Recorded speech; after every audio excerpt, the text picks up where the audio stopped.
only have 2 people. One of them's me.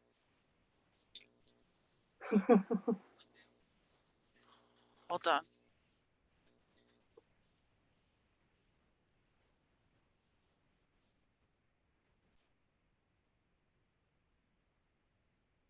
Is this live on YouTube?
Welcome, everybody. Just a reminder, we can't see you or hear you. If you have any questions, please leave them in the chat, and we'll get started with meditation with Amy in just a couple of minutes. Thank you for coming.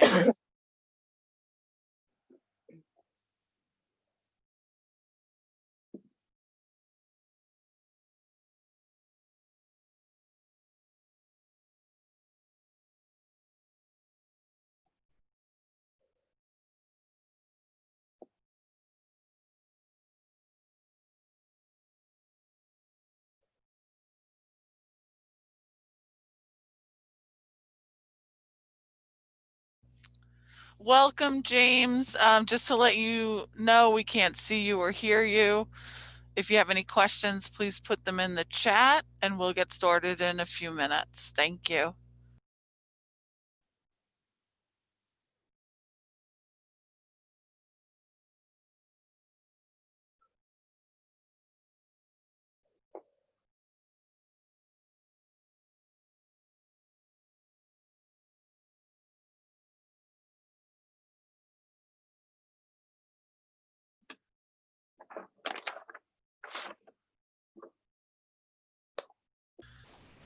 We have a few new people. Welcome. Thank you for coming. Just a reminder, we can't see you or hear you. If you have any questions for us or Amy, please leave them in the chat. If not, we'll just get started in a couple of minutes. We'll give some more people a chance to sign on. Thank you.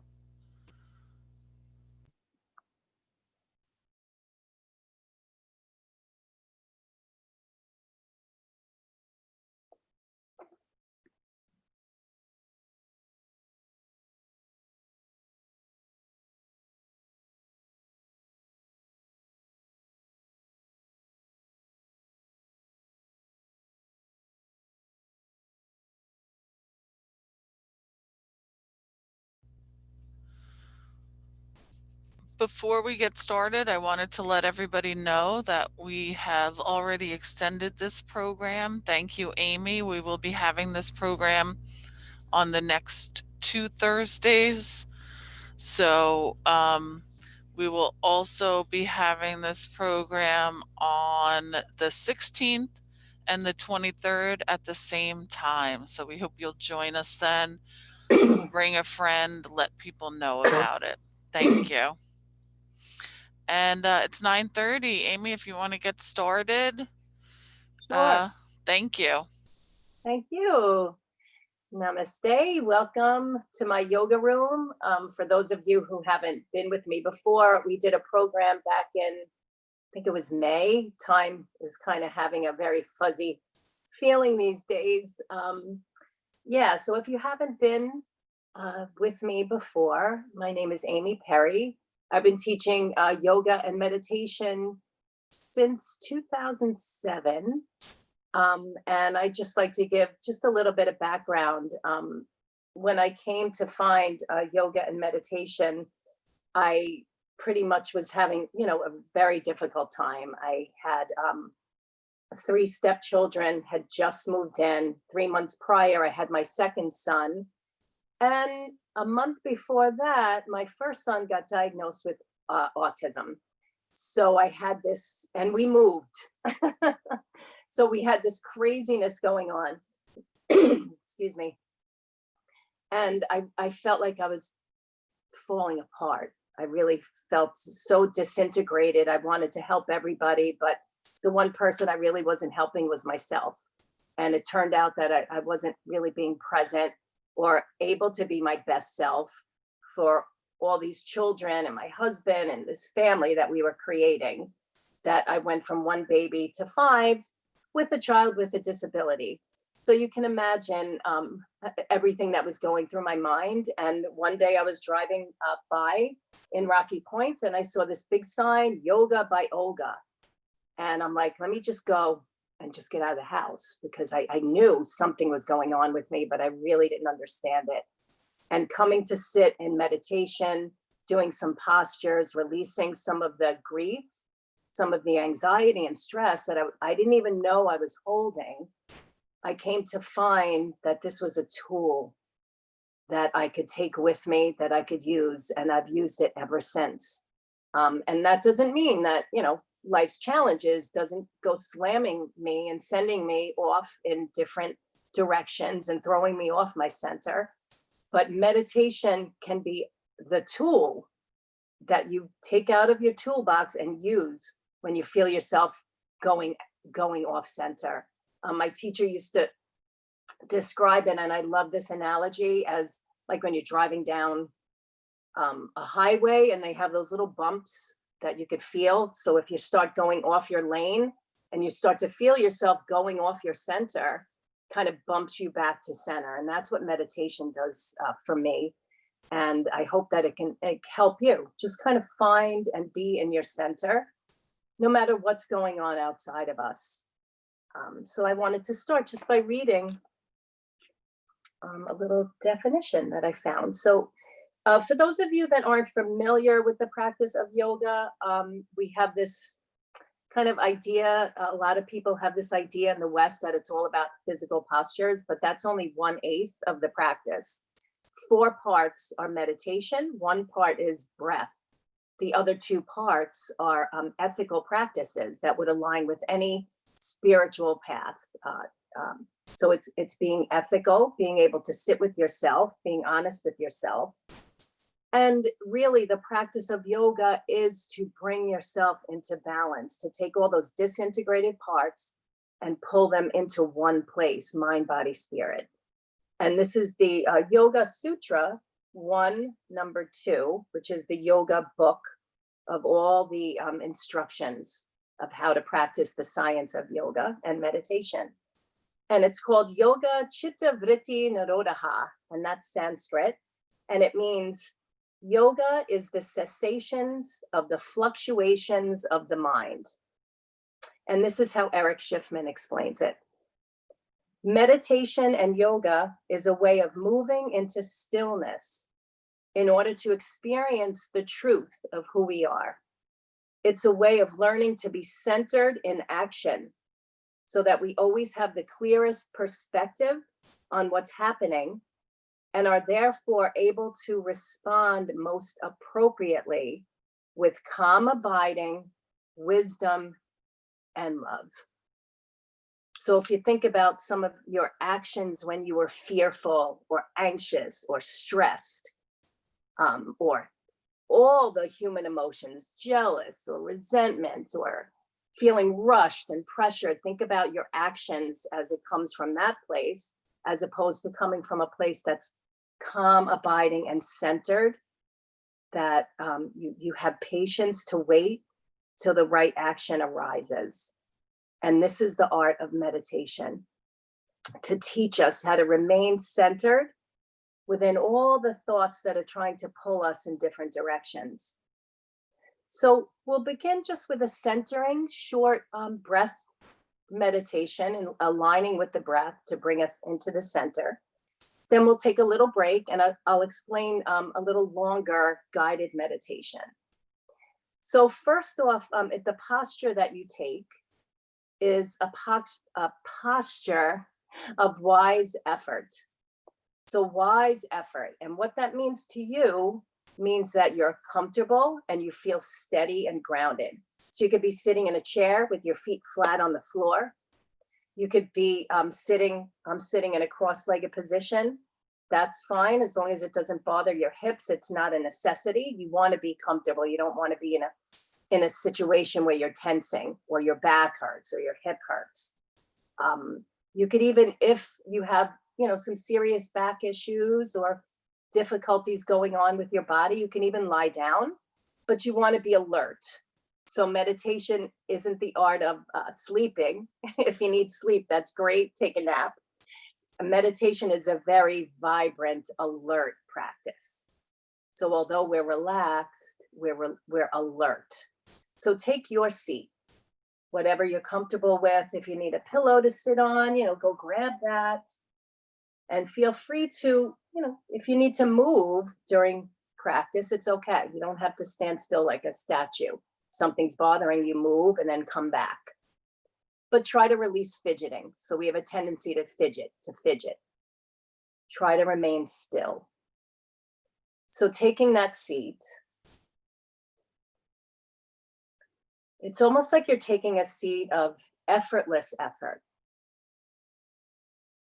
Relaxing into your foundation, whether it's a chair or the floor, feeling the earth underneath you and the sky above you,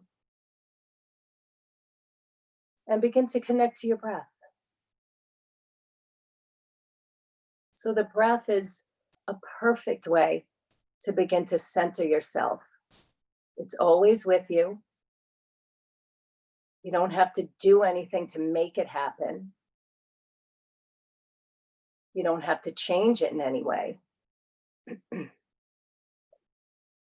could just be with it. The gentle rhythm, like waves on a shore, constant companion.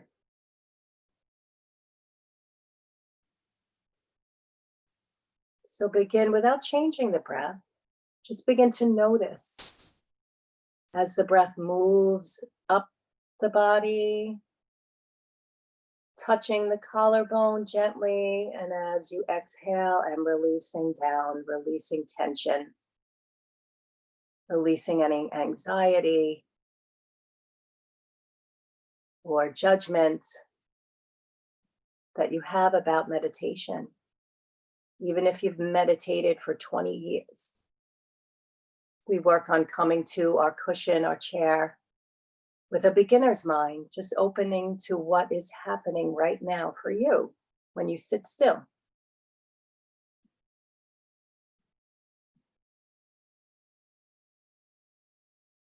And then you can visualize that you have a bowl of clear water just sitting on top of your head. And the water starts out pretty turbulent when you first place it there. And as you become still, the water begins to calm and become still.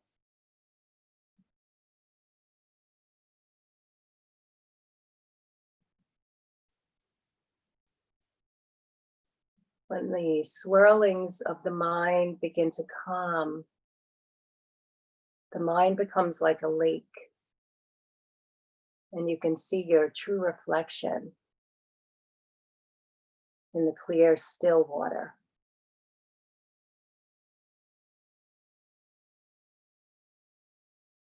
And when the mind begins to slow down and calm, the body follows.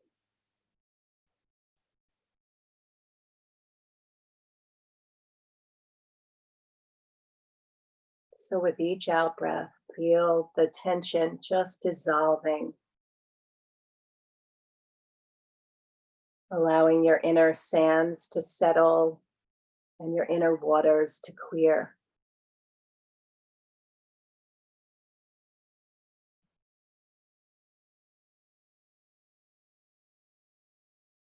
We have a saying, Hatha Yoga, which means now is the time that you guide yourself back to the present so you can rest here.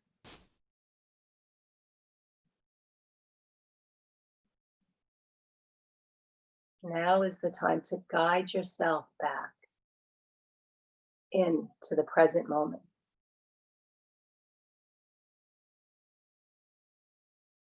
Feeling the breath.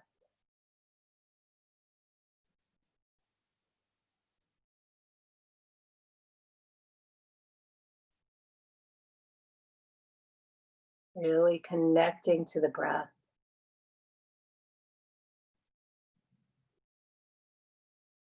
As your water becomes still.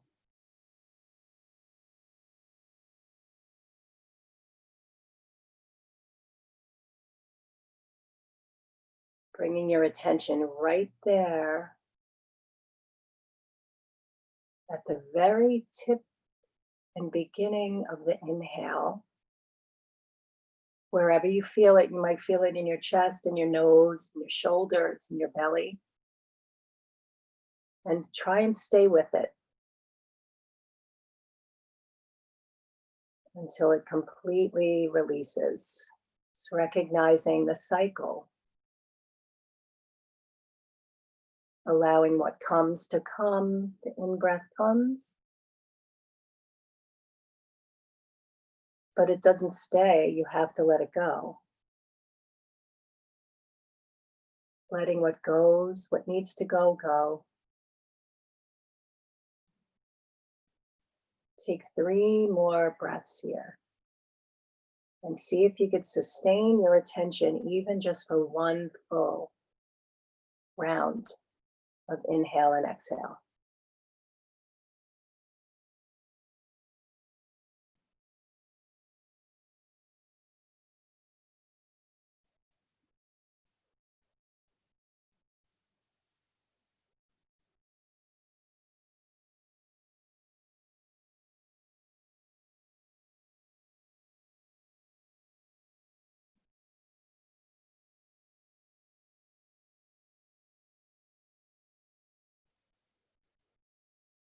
And gently just begin to flutter open your eyes. Just move the neck around a little bit. Roll the shoulders, maybe lift them up and back. Notice how you feel after just a 5-minute meditation. Just simply having an experience of being still, not judging what it's like for you. Some days I'll sit and my mind is all over the place and it's hard for me to stay. I kind of I glue myself to my cushion because at any moment I can, say, I have to go, I have to get this done. No, stay. That's why it's very helpful if you set a timer If you're meditating on your own, you're not doing a guided meditation. It's very helpful if you set a timer on your phone, clock. You could use the oven wall. That's what I used to use years ago. And you can 3 minutes, just 3 minutes of what we just did, guiding yourself to your breath, and notice how you feel. When you start creating the sacred ritual of a practice, maybe setting a certain time of day, and if that's not available, whenever, you find yourself being called to do it. Because when I do it, the rest of my day just kind of flows a little bit softer. I walk a little bit slower. I take a little bit more time when I'm making decisions. So that's what meditation can kind of, you can take that into your day as you walk into your day. So if you need to stretch your legs or move around, that's fine. So we'll do a little bit longer guided meditation. And I'd like to use the metaphor of a mountain. So sometimes, with meditation, we're focusing on a mantra, which is a word or a phrase. Sometimes we're focusing on the breath. Sometimes it could be a walking meditation. You're focusing on your feet as you're walking, or a yoga posture could be a meditation in motion. But sometimes we can use beautiful metaphors of things that are in nature. So I love the metaphor of a mountain. And I wanted to read you this little excerpt. And this is a classic meditation book that I'm sure Middle Country Library has this book. I think it was, let me see, it was copyrighted in 1994. And Jon Kabat-Zinn was one of the original mindfulness meditation teachers, right? And it's called Wherever You Go, There You Are. So you can't run away from yourself. He has a saying that a lot of our lives, a lot of our days are spent with our mind living in another neighborhood from our body. We're not present, we're not here. We're either in the future, worrying about that, or we're in the past, wondering if we made the right decision. So we're not really present to what's happening now. And he has this little excerpt on a mountain. And I just wanted to read this before we actually move into the meditation. So meditating on a mountain in our meditation, we can link up with its strength and stability, and we can adopt them into ourselves. We can use a mountain's energies to support our efforts to encounter each moment with mindfulness, equanimity, and clarity. I'm going to say that again.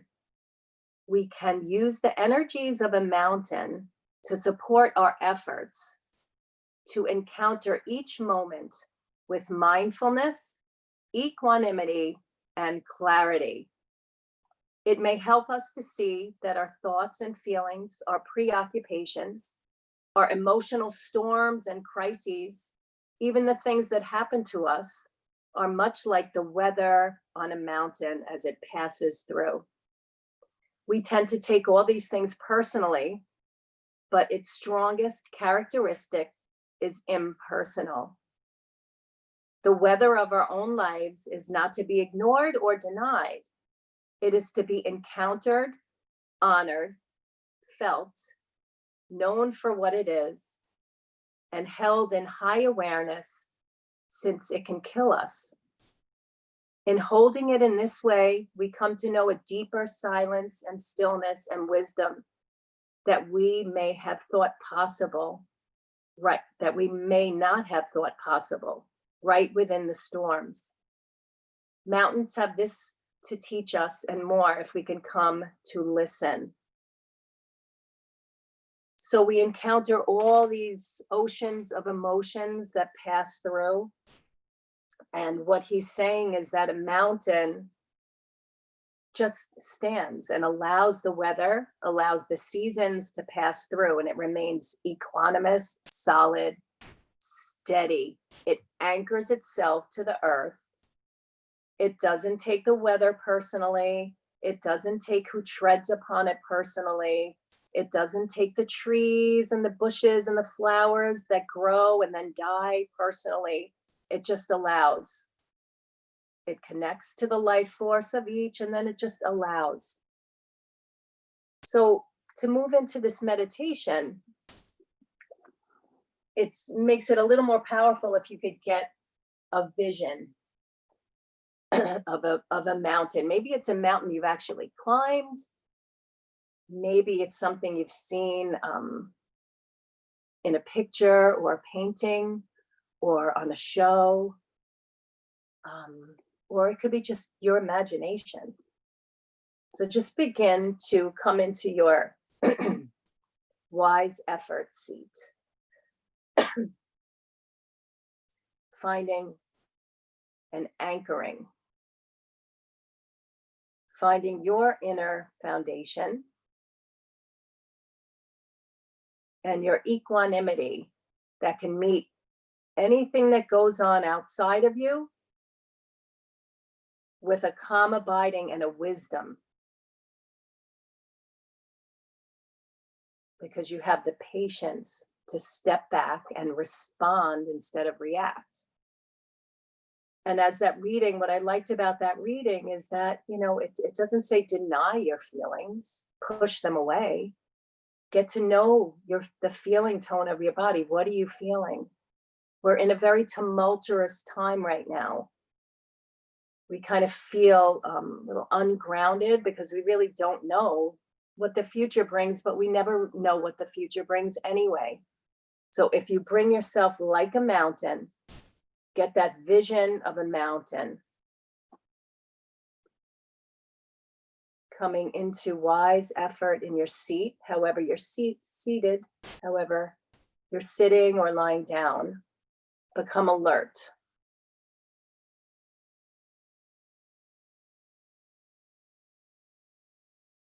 Feeling yourself grounded and connected deeply to the earth, to the gravity that holds you there. And you can feel the breath as it lifts up from the roots of the earth to the tippy top of the mountain. You can experience that with your breath, nourishing you. And as you exhale, you can send that energy right back down, grounding you even more.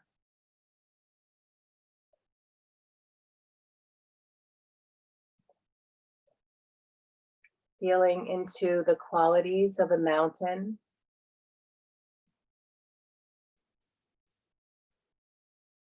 The stability, the compassion, the strength.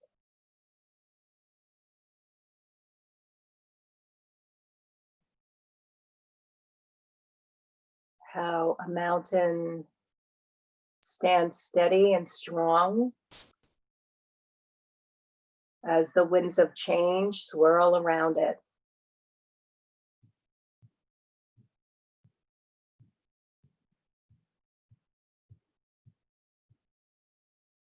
It has a deep ancient wisdom that allows whatever comes to come and grow. And it allows whatever needs to go and die and release to go without holding on or craving. It just remains solid.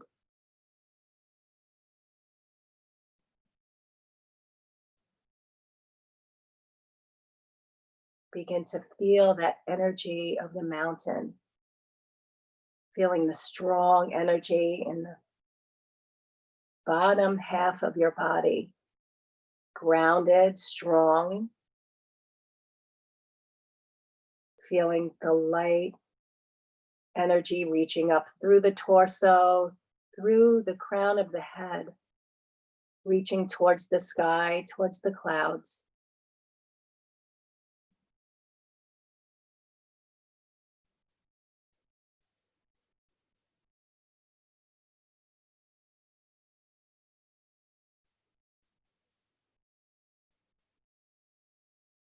As you breathe in, just draw in that energy to the tippy top of the mountain. And as you exhale, you can visualize like a mountain stream as the water melts from the top, just gliding down, finding its way effortlessly. Knowing that when we go with the energy of a mountain stream, when we go with the energy of the changes and the flowing in our life, the mountain stream and the flow of life is there, sending us forward with enthusiasm and courage. And if we resist that flow, if we resist the changes, if we resist what's happening, we only use all our energy to stay in one place, treading water. So with each out breath, experience as the water flows down and you begin to let go of any stress or anxiety of holding on. Letting go of the ways that you thought life would unfold in this moment and open up to the reality of what it is.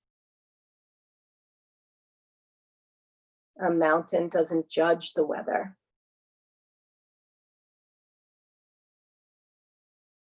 A mountain doesn't hide from the storms.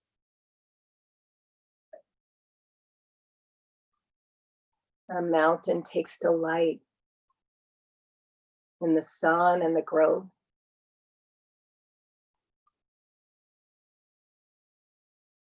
And it also equally takes delight in the dormant phases of the seasons. As things kind of die and compost and go inside, rejuvenating, reinventing, until it's time for spring again and things grow.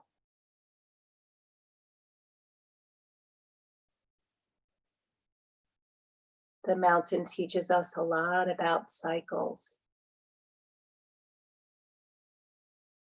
Life, death, rebirth, and infinity. And how to remain equanimous within it all.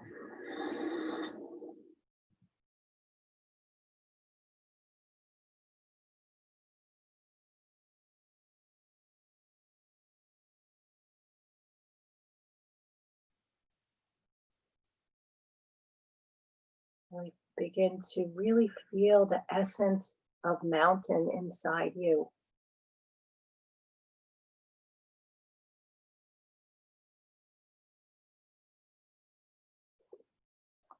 And the Yoga Sutras tell us when we're in deep meditation,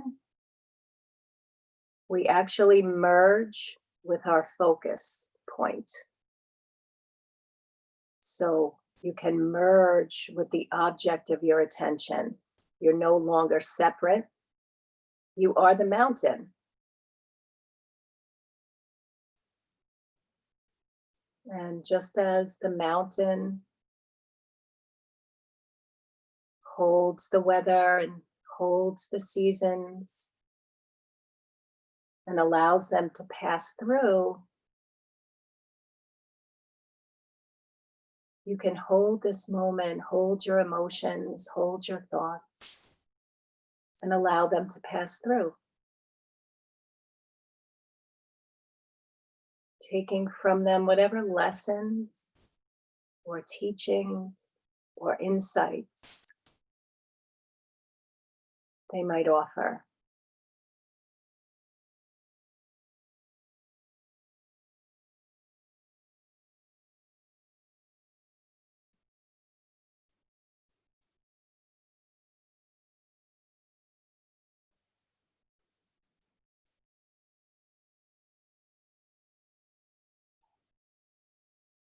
And if your mind begins to wander away, that's perfectly normal.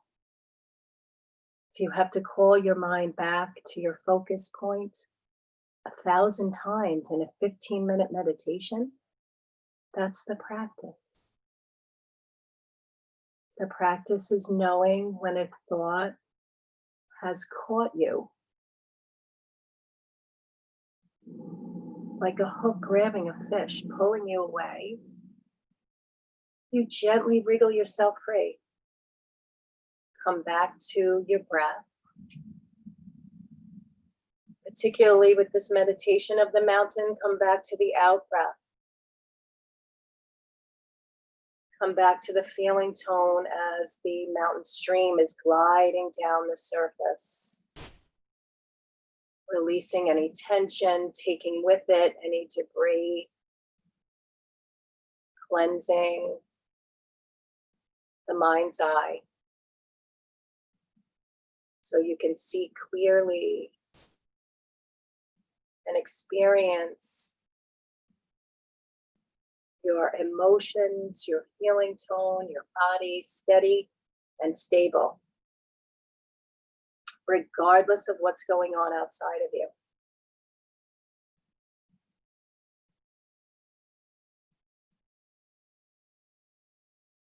If you start to get irritable or impatient or even sleepy, just breathe a little deeper, wake yourself up.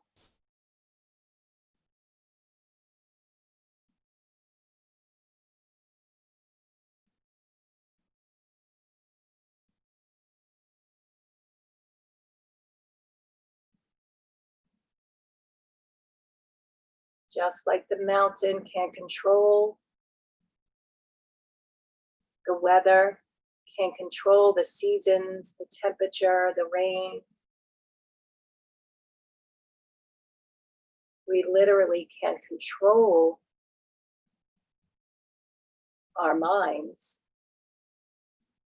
but we can work towards not allowing our thoughts to control us.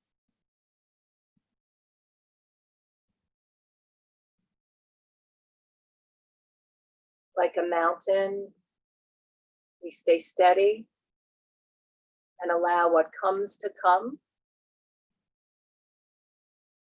and what goes to go.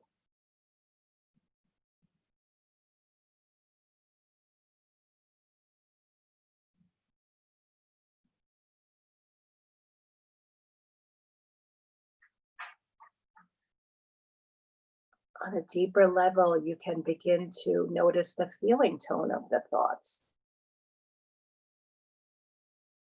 It's like a mountain might notice the feeling tone of the wind. Some breezes are soft and caressing and warm, and some winds are cold and harsh. Begin noticing the feeling tone of your thoughts. Some thoughts are soft and pleasurable, and we want to hang on to that. Some thoughts are harsh and anxiety and fear-provoking, and we want to push those away as fast as we can. But we just allow. We look at the thought, we see it for what it is. You can sometimes feel it in your body. And then with your next exhale, you can just allow it to go. Just let it slide down that mountain stream without judgment.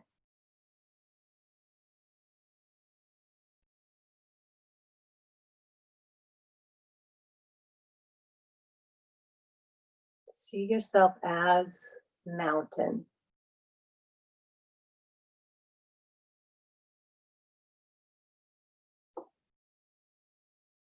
Mindful, equanimous, courageous, and steady.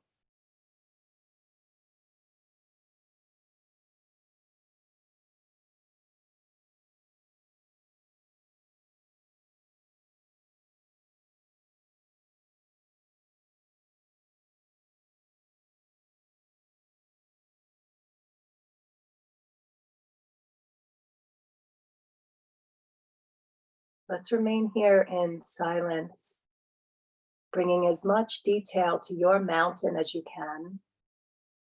just for the next 3 minutes. Try to let go of fidgeting,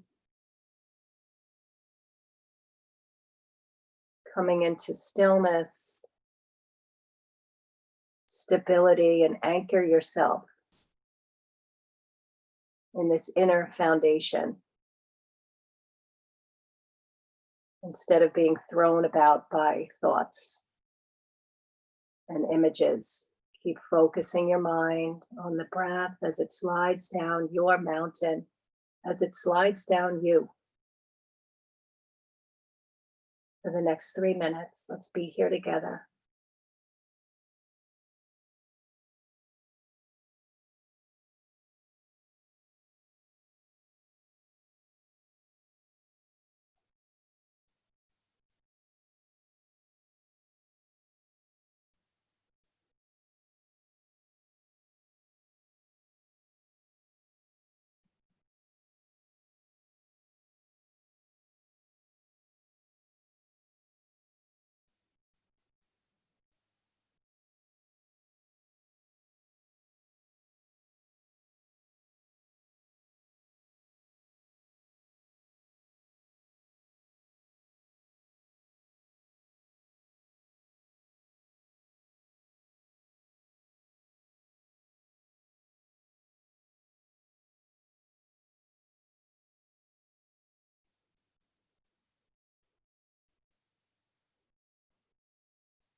One more minute here. Stay steady. Just recognize when you've got hooked with a thought and come back without judgment.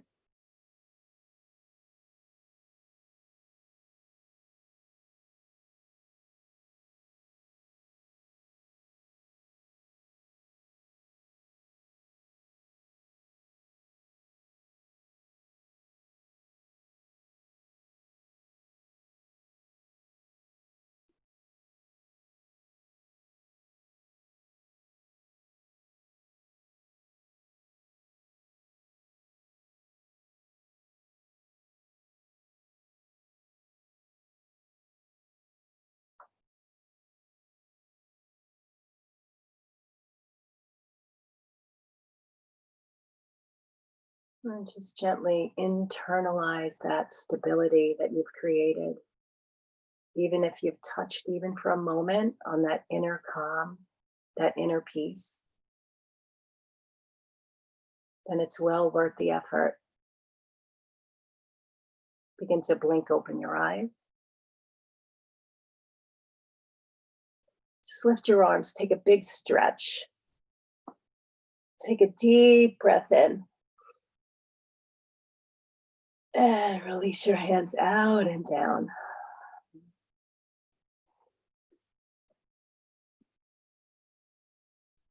So I'd like to end our session with an ancient, maybe one of the first intentions ever. An ancient intention that I will say it, I'll sing it actually in Sanskrit. But the translation is, may all beings everywhere be happy, peaceful, and free. And may our thoughts, words, and actions help to contribute to that peace and freedom for all. So this is one of my favorite mantras, because it actually brings responsibility to ourselves. And that's always where it starts. If we create peace in, we're more likely to create peace out. And the whole reason for all of these practices, I believe, is so that we can go out there and be better people, that we can help shine the light where there's dark, where we can help, shine faith where there's fear, as much as we can. that we could be the stable ones when we walk into a room to create, to be the ones that bring peace instead of bring agitation. So if you'd like, bring your hands to your heart, just honoring that pure heart within you. I'll chant the chant one time and I'll say the meaning again. If you know it, chant with me. Loka samasta sukhino bhavantu. May all beings everywhere be happy, peaceful, and free.